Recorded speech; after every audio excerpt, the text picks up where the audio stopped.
Hi කොහොමද ඉතින් ඔයාලට අද මම මේ ගෙදරට වෙලා ඉන්න වෙලාවේ පුංචි වීඩියෝ එකක් ඔයාලා වෙනුවෙන් අරන් එන්න හිතුවා. ඔන්න ඉතින් තවත් ලස්සන දවසක් මෙන්න මේ විදිහට උදා වුණා.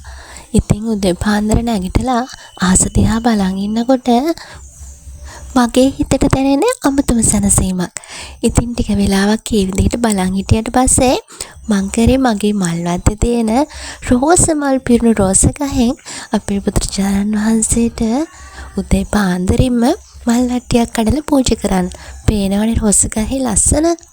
ඇත්තටම මට රෝස මල් ගහ දිහා බලන් ඉඳී හිතන දෙයක් තමයි ඒ රෝස මලොත් අනේ මාව කඩා ගන්න කියලා මට කතා කරනවා වගේ. ඉතින් ඔක්කොම මගේ වටේට පුරව ගන්න බැහැන ළමයි. මං ඔයාලගෙන් එකක් දෙකක් විතරක් අදට පූජා කරන්නම් කියලා රෝස මල් ඉතින් සනසවලා මම මගේ මල් වටේට මල් දෙක තුනක් කඩාගත්තා. ඇත්තටම මට එහෙම දෙයක් හිතෙනවා. ගස්සල් මගෙත් එක්ක කතා කරනවා වගේ දෙයක්. ඇත්තට මේක ලෙඩක් නෙවෙයි වෙන්නේ නැති. මං හිතනවා කොට දෙනෙක්ට එහෙම හිතනවා ඇති කියලා. මොකද අපි පරිසරයත් එක්ක හිටියාම පරිසරයත් අපිත් එක්ක ඒ විදිහටම ළඟින්ම සම්බන්ධතාව පවත්වනවා කියලා මං අහලා තියෙනවා. ඉතින් මං කඩාගත්ත මල් ටික මේ විදිහට පුත්‍රචාරන් වහන්සේට පූජා කරලා අද දවසේ වැඩ ටික පටන් ගන්න ආශිර්වාදය ලබා ගත්තා. ඊට පස්සේ බලමුකෝ මම මොකද කරන්න කියලා. ඔන්න ඉතින් අනිත් වැඩ ටිකත් ඉවර වෙලා අද මම මේ උදේ පාන්දර ලෑස්ති වෙන්නේ මාව අමතක වෙලා හිටපො මට නැවත මාව මතක් කරලා දෙන්න. ඒ කියන්නේ පහුගිය දවස්වල ඔයගොල්ලෝ මගේ වීඩියෝස් වල දකින්න ඇති. මං කොච්චර වැඩ ගොඩක් කරාද. ඉතින් ඒ කාලේ තුල මට මම්ම අමතක වෙලා හිටියේ. මං ගැන හොයලා බැලුවේ නැති තරම්. ඉතින් මං අද හිතුවා මං ගැන මම හොයලා බලන්න ඕනේ කියලා. ඒ නිසා අද දවසක් වෙන් කරගෙන මම මේ උදේම ලෑස්ති වෙන්නේ මගේ වෙනුවෙන් අද කාලය ගත කරන්න. බලමුකෝ අද මම වෙනුවෙන් මම මොකද කරන්න කියලා. ඔන්න ඉතින් මම දන්න හෙයාර් ස්ටයිල් වලින් චාම හෙයාර් ස්ටයිල් එකක් අද දාගෙන මේ ලැහැස්ති වෙන්නේ ටවුන් එකට යන්න කියලා. බලමුකෝ මං අද ඔයාලා කොහෙද එක්කයි යන්නේ කියලා. මගෙත් එක්ක දිගටම රැඳිලා ඉන්න. ඔන්න ඉතින් මේ විදිහට කොණ්ඩේ බැඳගෙන ඉවර වෙලා ඊළඟට මම මගේ සුපුරුදු favourite fair and lovely cream එක මූණ ගාන ගමනෝ ඉන්නේ. මං ඔයිට කල්ලුත් දවසක් ඔයගොල්ලන්ට කිව්වනේ. මං ඉතින් ඔය වෙන ක්‍රීම් ජාති පාවිච්චි කරන්නේ නැහැ කියලා. මං ඒ කාලේ ඉඳන්ම ෆෙයාර් ඇන්ඩ් ලව්ලි රසිකයෙක් නම්. කොච්චර රසිකයෙක්ද කියනවනම් මං දවසකුත් ඔයාලට කිව්වනේ ෆෙයාර් ඇන්ඩ් ලව්ලි කවුන තරමටම සුදු වෙන්න හිටියනම් මම වගේ කෙනෙක් කොරියාවේවත් නැහැ කියලා. ක්‍රීම් ගාගෙන ඉවර වෙලා කණ්ණාඩි ඉස්සරහට ඇවිල්ලා මූණ දිහා බැලුවම මට මං ගැනම ලොකු අනුකම්පාවක් සහ ලොකු කලකිරීමක් ඇති වුණා ළමයි. ඒ මොකද කියනවනම් මට මගේ මූණ දැක්කම හිතුණා මං හරියට ටාසන්ගේ පොඩි නංගි කියලා. ඒ තරමට මම වල් වැදිලා ගිහිල්ලා.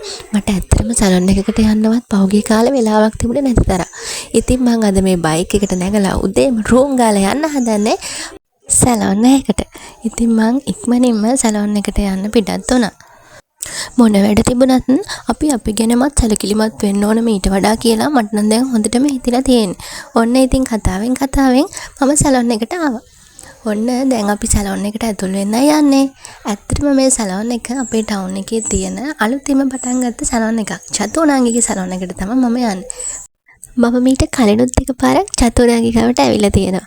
ඉතින් එහා පළවෙනි දවසේ මට දුන්න හොඳ සර්විස් එක නිසා තමයි මම මේ පාරත් එයාව හොයාගෙනම ආවේ. ඒ මොකද කියනවනම් ළමයි සමහර සැලොන් වලට අපි ගියාම ඒගොල්ලන්ට අපේ උපැන්න සාතිකේ ඉඳලා විස්තර අපි කියන්න ඕන. අරයාගේ උපදූප මෙයාගේ උපදූප. ඇත්තටම මම එහෙම කතා කරන අයට චුට්ටක්වත් කැමති නැහැ. ඉතින් චතුරාංගි නම් එහෙම කෙනෙක් නෙවෙයි කියලා මට පළවෙනි දවසේම හිතුණා. ඉතින් මම මගේ ජැකට් එකේ එහෙම ගලවලා පැත්තකින් තියලා ලෑස්ති වෙලා දැන් මේ යන්න හදන්නේ මගේ අයිබ්‍රෝ ටික ෂේප් කරගන්න. එහෙනම් ඉතින් බෑග් එක ඔය විදිහට පැත්තකින් තියලා අපි ඉක්මනටම යමු වැඩේට. නංගි කිව්වා ඉක්මනට ඇවිල්ලා වාඩි වෙන්න කියලා. ඔන්න ඉතින් මේ තමයි මම ආව සැලොන් එක. නංගිත් දැන් ලෑස්ති පිට ඉන්නවා මගේ වැඩේ කරලා දෙන්න. මං ඉතින් පුටුවේ හරි බැරි ගහිලා ලස්සනට වාඩි වුණා. මට තියෙන්නේ ඉතින් දැන් උඩ බලන් ඉන්න විතරයි. ඒ අතරේදී මම එයාගෙන් ඇහුවා මම මේ අයිබ්‍රෝ ෂේප් කරන වීඩියෝ එකක් දාගත්තට කමක් නැද්ද කියලා. මොකද සමහර අය කැමති නැනේ හැම දෙයක්ම වීඩියෝ කරනවනේ. අනේ ඉතින් මේ නංගි නම් එහෙම මොකුත් කිව්වේ නැහැ. එයා කැමති වුණා ඒ අයිබ්‍රෝ ෂේප් කරන විදිය මම වීඩියෝ කරගන්නවට. මම එයාට කිව්වා මම channel එකක් කරනවා. ඒකට මට vlog එකක් දාන්න ඕන නිසායි මේ වීඩියෝ එක ගන්න කියලා. ඉතින් එයාත් ඒකට කමක් නැහැ යකි කියලා මට කිව්වා. ඉතින් එහෙම කිව්ව නිසා මම වීඩියෝ එකක් දාලා දැන් අපි වැඩේ කරන ගමනුයි ඉන්නේ. ඔන්න ඉතින් එයා මගේ අයිබ්‍රෝ ෂේප් කරනවා. ඇත්තටම ළමයි මම වල් වැදිලා වගේ ඉන්න එක හේතුවක් තමයි මම අයිබ්‍රෝ ෂේප් කරන එකටත් හරිම බයයි. ඒ මොකද කියලා මට ඒක දරා ගන්න බැරි තරම් ලොකු වේදනාවක්. ආෆ්ටර් ෂේව් කරලා ඉවර වුණාට පස්සේ මගේ මූණ හරියට තක්කාලි ගෙඩියක් වගේ රතු වෙනවා. එහෙම සමහර අයට ඒ දේවල් ඇලර්ජික්නේ. ඒ වුණාට ඉතින් එහෙම නොකර ඉන්නත් අපිට බෑනේ. අපි කරන රැකියාව එක්ක අපි සමාජ ජීවත් වෙන්න ඕන විදිහත් එක්ක ටිකක් පිළිවෙලකට ඉන්න ඕනනේ.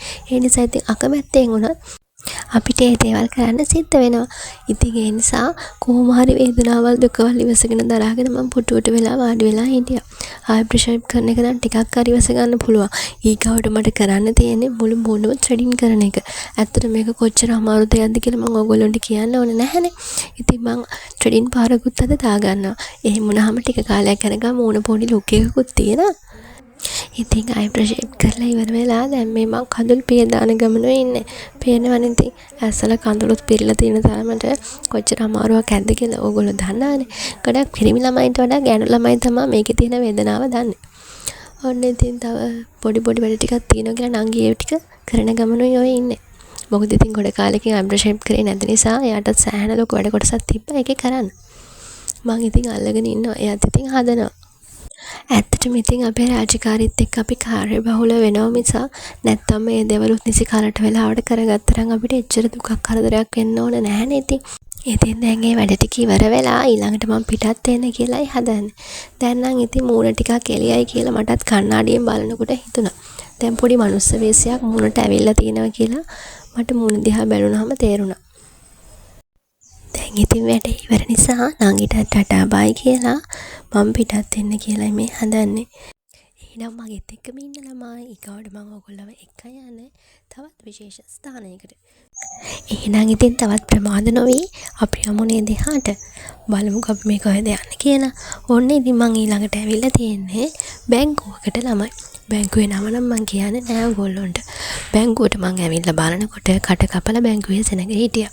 කවුන්ටර් එකක් තියෙනවා දෙකම පිළිලා තමයි තිබුණේ. ඉතින් මං කල්පනා කරා හෝ 10 20 30 කියලා මොන පිළිමටද යන්නේ කියලා. අවසානට මම තීරණය කරා තෝරගත්ත පොලින් දෙකෙන් එකකට ගිහිල්ලා හිට ගන්න.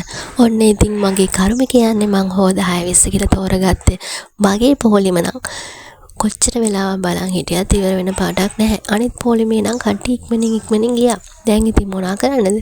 හිටපු පොලිමටම වෙලා හිටගෙන ඉඳලා මගේ වැඩෙත් කරගෙන ඉක්මනින් පිටත් වීමේ අවශ්‍යතාවය තමයි දැන් මට තියෙන්නේ. ඕන්න ඉතින් සෑහෙන වෙලාවකට පස්සේ මම මගේ වැඩේ ඉවර කරගෙන දැන් බැංකුවෙන් එළියට යන්නයි හදන්නේ. කොහොමද ඉතින් අපේ රජයේ බැංකු ටිකක් කාර්යක්ෂමතාවය අතින් ගත්තාම දුර්වලයි කියලා මම අමතෙන් කියන්න ඕනේ නැහැනේ. බැංකුවෙන් පිටත් වුණාට පස්සේ ඊගවට මට ඕනේ මගේ බයික් රාජ්‍යයට තෙල් ටිකක් ගහගන්න. ඒ නිසා මම කෙලින්ම ඊළඟට ගියේ ෂෙඩ් එකට ළමයි. ඔන්න ෂෙඩ් එකට ගිහිල්ලා තෙලුත් ගහගෙන ඊළඟට මම ගියා ග්‍රාමීය බැංකුවට. ග්‍රාමීය බැංකුවට ගිහිල්ලා ඒකටත් කීයක් හරි දාලා යන්න ඕනේ කියලා මට හිතුණා. ඉතින් අද මම මේ සල්ලිත් එක්ක ගනුදෙනු කරන්නේ මට පඩි හම්බුන දවසේ කියලාත් මම විශේෂයෙන් ඔයගොල්ලන්ට මතක් කරන්න ඕනේ. ඒ නිසා පඩි ගත්තට පස්සේ අපි ඉතුරු කිරීමේ පුරුද්දත් හොඳ පුරුද්දක් විදිහට පවත්වා ගන්න ඕනේ ළමයි. ඒ නිසා කීයක් හරි ග්‍රාමීය බැංකුවේ account එකටත් දාලා යන්න ඕනේ කියලා හිතලා තමයි මම මේ ස්ලිප් එකක් අරගෙන පුරවලා බැංකුවට සල්ලි දාන්න හිතුවේ. ඉතින් ඒ වැඩ ටිකත් ඉක්මනින් ඉවර කරගෙන ඊළඟට මම ගෙදර යන්න පිටත් වෙන්නයි හදන්නේ. ඒ මොකද කියනවා නම් මේ වෙනකොටත් අපේ පොඩ්ඩ නැගිටලා අම්මා ගෙදර නෑනේ කියලා මලහකට අඬනවත් ඇති.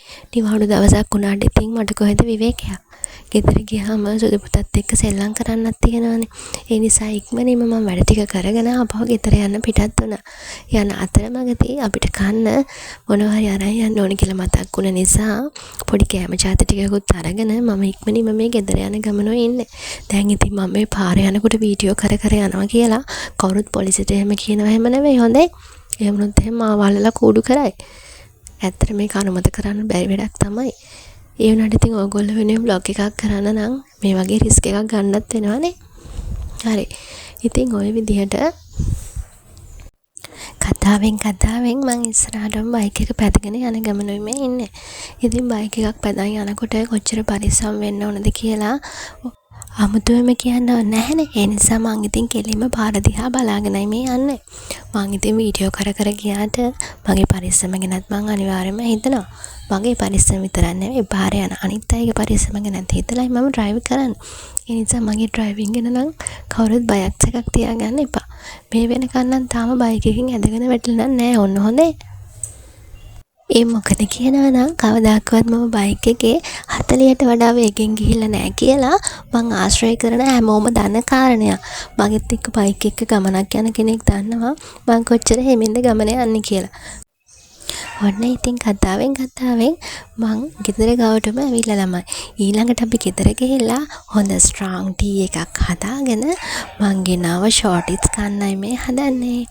බලමුකෝ කවුද මගෙත් එක්ක තේ බොන්න ඇඳට වෙලා ඉන්නේ කියලා. මේ ඉන්නේ අපේ චණ්ඩි පුත්‍ර රාජයා. පේනවනේ.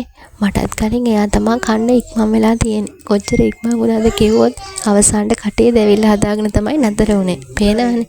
ඔන්න ඉතින් ටිකක් වෙලා ෂෝටිස් එක හපහපා ඉඳලා කට හොඳටම දනවයි කියලා අඬන්න පටන් ගත්තා. ඒ නිසා ඉතින් ඒක මම ඉල්ලගෙන පුතාගේ කෑම එකත් මමම කාලා ඉවර කරා. ඇත්තටම ඉතින් කන්නයි බොන්නයි ඉතින් මං කොච්චර දක්ෂද කියලා මගේ වීඩියෝස් බලලා තියෙන ඕගොල්ලෝ හොඳටම දන්නවා ඇතිනේ. ඉතින් එයා කට දැවිත් නිසා මගේ තේ එක ඉල්ලගෙන ඕන දැන් ඉතින් බොනවා. ඉතින් අම්මයි පුතයි ওই විදිහට තේ බිබී ටිකක් වෙලා හිටියා. මං එනකොට චණ්ඩිය නැගිටලා අම්මා හොයලා හිටියේ. ඔන්න ඉතින් දෙන්නත් එක එකතු වෙලා තේ එකත් බීලා ඉවර වෙලා ටිකක් වෙලා යත් එක සෙල්ලම් කර ඉන්නයි මං හදන්නේ. ඔන්න ඉතින් වෙලාව ගියා දැනුනේවත් නැහැ.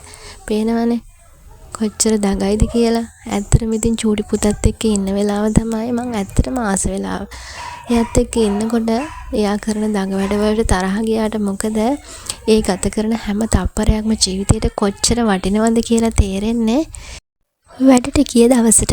ඇත්තටම වැඩට ගිය දවසට මට හවස ඔෆ් වෙලා ගෙදර එනකන් පුතාව මතක් වෙන තරම කොච්චරද කියනවනම් වැඩි හරියක් ෆෝන් එක අරගෙන යාගේ මේ කෝලම් වීඩියෝස් ෆොටෝස් බල තමයි වෙලාව ඉවර වෙනකම් බඟ බලන් ඉන්නේ ගෙදර යන්න. ඔන්න ඉතින් දෙන්නත් එක්ක ওই විදිහට තේ බීලා ඉවර වෙලා ඊළඟට අපි හදන්නේ කන්න. සුද්දයි අම්මයි. කොහිනා වෙන බත් කරලා කියන්නේ. අම්මයි පුතයි බත් කනවා. පුතයි අම්මයි බත් කනවා. මොනවාද අපේ කෑම එකේ තියෙන්නේ?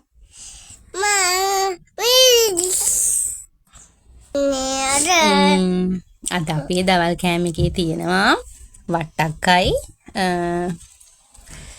කිරි හොදි මේ ඇවිල්ලා ළමයි හතු හොඳේ. දැන් මායි සුද්දා යා බිත්තරක් තියෙනවා. හොඳේ සුද්දා බිත්තරේ කනවා ඕනේ. අපි දෙන්න දැන් කෑම කන්න කියලායි හත්නේ. ඇත්තටම අද කෑම එක නම් හරිම රසයි. අම්මා රසට කෑම එක හදලා තිබුණා. ඉතින් අම්මලා හදන කෑම ගැන අමුතුවෙන්ම අපි වර්ණනා කරන්න දෙයක් නැහැනේ. අම්මලා හදන කෑම කොහොමත් රසයි. ඔන්න ඉතින් අපි දෙන රස බල කෑම එකත් කාලා ওই විදිහට ඉවර කරා.